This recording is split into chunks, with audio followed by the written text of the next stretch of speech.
Hi guys, तो start करते हैं आज की इम्पोर्टेंट करंट अफेयर। तो सबसे पहले है टीबी। तो ये न्यूज़ में क्यों है? क्योंकि रिसेंटली एक स्टडी पब्लिश हुई है और वहाँ ऐसा बोला गया है कि अच्छा न्यूट्रिशन सपोर्ट देने से जो टीबी के पेशेंट रहते हैं वो रिकवर कर सकते हैं। तो जानते हैं टीबी के बारे में। इसे ना वाइट डिसीज़ या वाइट डेथ भी कहा जाता है, जो कि एक कंटेजियस डिसीज़ है, यानी बहुत घातक डिसीज़ है, जो कि माइकोबैक्टीरियम ट्यूबरकुलोसिस जो कि एक बैक्टीरिया है उसके कारण होती है। और ये एक पर्सन से दूसरे पर्सन में फैल सकती है वाया थूकने से, बोलने से, स्निज करने से, इन सब से फैलती है। और देखिए, ये प्राइमरीली लंग्स को होती है, लेकिन ये अदर बॉडी पार्ट को भी हो सकती है।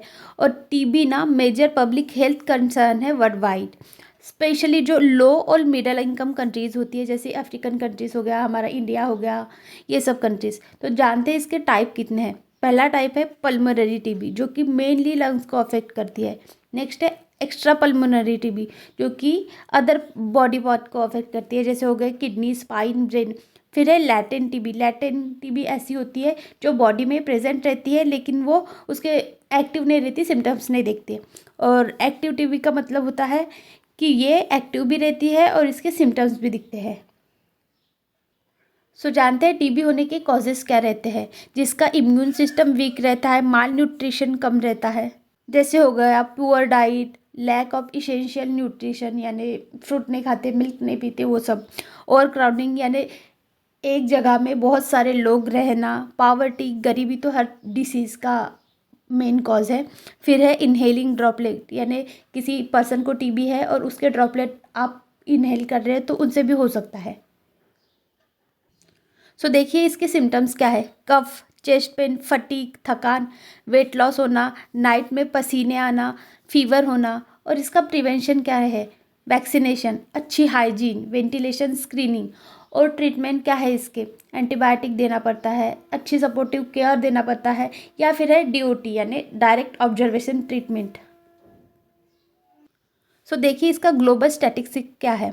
10 मिलियन से ज़्यादा केसेस हर साल आते हैं वर्ल्ड में, और उनमें से भी 1.5 मिलियन डेथ वर्ल्ड वाइड होती है। आपको जान के हैरानी होंगी, लेकिन देखिए जो हमारे मुगल रूलर थे शाहजहां टू, उनकी भी डेथ ट्यूबरकुलोसिस यानी टीबी से ही हुई।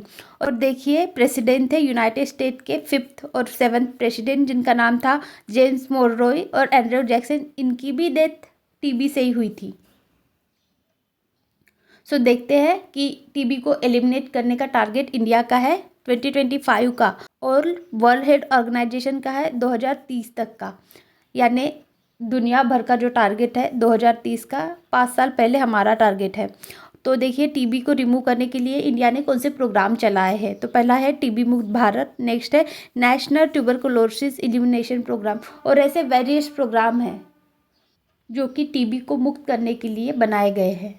नेक्स्ट है हमारा nano urea.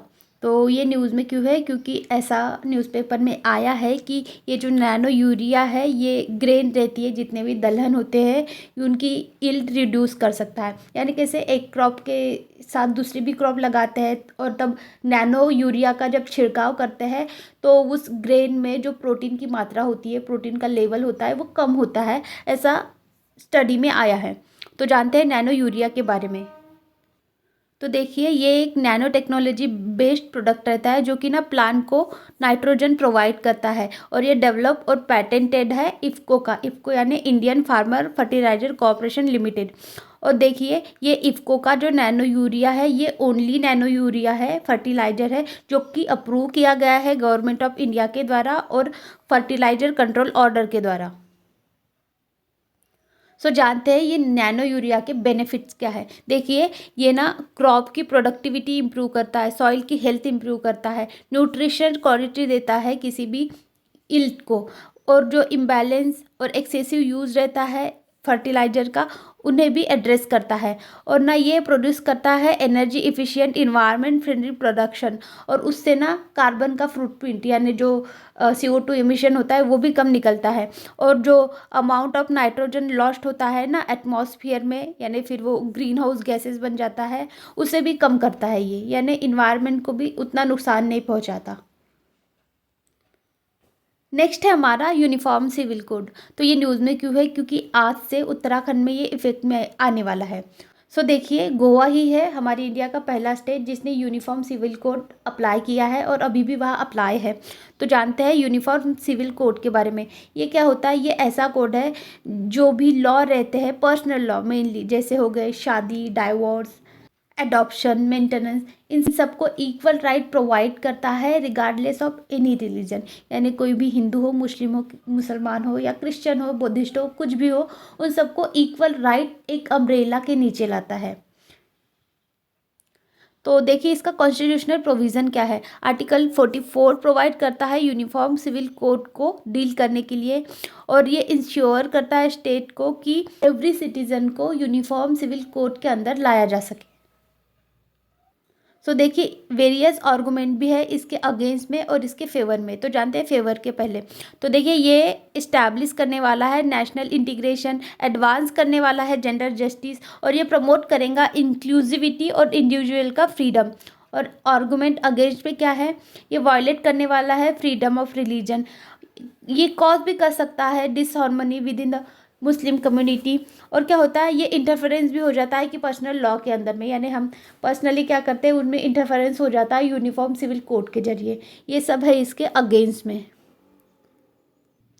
So that's it guys, thank you so much for watching. Video अच्छा लगा होगा तो please like, share, subscribe and follow for more.